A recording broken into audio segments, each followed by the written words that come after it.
Is everything all right, Jeffrey? Yes. How are you getting along with your mom and dad? Fine. How are you doing with your meds? Fine.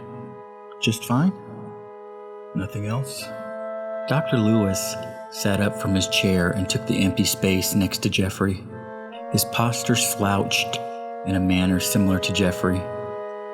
The young doctor naturally fit the role of a big brother, a role most of his clients desperately needed, a role that came naturally to him, with an honesty that cannot be taught or learned, and in his own boyish demeanor, he said, Jeffrey, you can tell me anything you want, or nothing at all.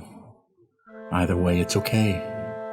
What's important to know is I will be here when you need me. You don't have to face this alone. Tears began to roll over Jeffrey's cheek. I don't like the way it makes me feel. I don't like the way people look at me. People treat me differently. Everything I do is wrong. My mom loves God more than me. They hit me every time I do something wrong. Why me? What's wrong with me? What did I do to deserve this?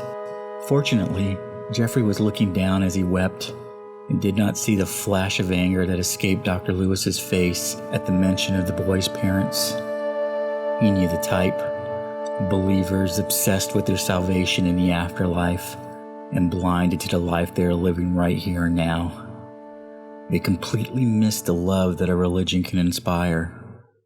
Life is not just sacrifice, obedience, and discipline, especially when it comes to your children. People like that only end up taking away their kids' childhood.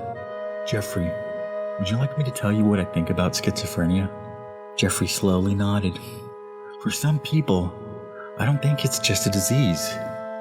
I think it's an ability only a few people have. It's something special. I don't understand, Jeffrey said through his tears. Well, think about it this way. Today's researchers are finding new and incredible discoveries every day. Discoveries never thought possible. Things about our universe, where it came from, and even about reality itself.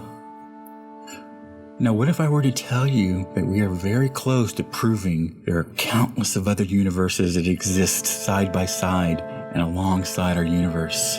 An infinite number of dimensions coexisting next to one another like pages in a book.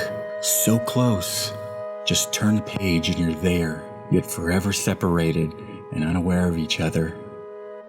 What if you and others like you are not just seeing and hearing hallucinations? What if it's real, in a matter of speaking?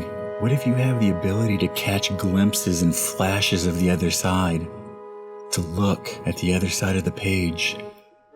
Someday, we might be able to separate the two and control it so it isn't confusing and frightening to the person. I see it as an amazing gift, even though I know it's hard to see it in that way now. We know so little about the brain, and just because your brain works differently doesn't necessarily make you sick. Someday, I believe it will be possible for you to use this skill and to use it to become the first explorers of these new frontiers. Just imagine what you might see.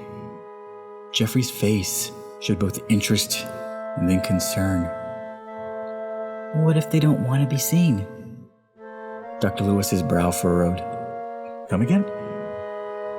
Jeffrey wiped the remaining tears off his face and spoke, not with trepidation or distress, but with an analytical mind far beyond his years. What I saw and heard wasn't friendly. If it is real, what if they don't want to be seen? What if they don't know they can be seen? What if they don't know we're out here yet? What if they find us and then find a way to cross over? The young doctor paused for a moment.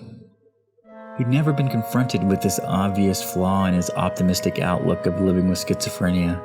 He only wished to inspire those he knew would spend their entire lives battling to distinguish between the real and what is delusional. He looked Jeffrey directly in the eyes and was overcome with admiration and affection for the boy. He was such an intelligent and amazing kid that deserved better than what he was dealt in life. Well, if they turn out to be some nasty little critters that don't want to be seen, Then don't let them know you can see them, he said cheerfully. Regardless, you'll never have to deal with them alone, and they will never be stronger than you. You got that? You are always in control. If things start to get too much, just stop and tell yourself to slow it down. Just slow it down and let your mind catch up to you. Okay? Yeah, Jeffrey said with a genuine smile. All right, kiddo. I'll see you next week. Jeffrey got up to leave.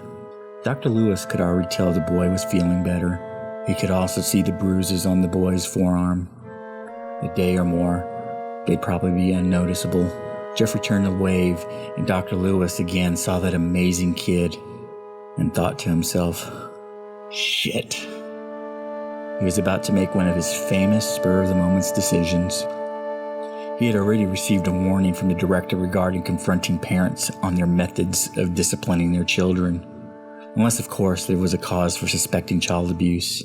He was also specifically told to avoid the topic entirely, especially with hillbillies like Mr. and Mrs. Mason. Jeffrey's parents were the worst kind. Crying and whining they were being persecuted, and their religious freedom to whip their child with a belt was being violated. Dr. Lewis stood up and mentally prepared himself to put on his, also nearly as famous, alter ego known as Kicking Ass and Taking Names. He called out to Jeffrey, "Oh, Jeffrey, go on and have a seat in the waiting room first. I need to have a word with your mom and dad for a second. I think things are going to be a lot better at home real soon."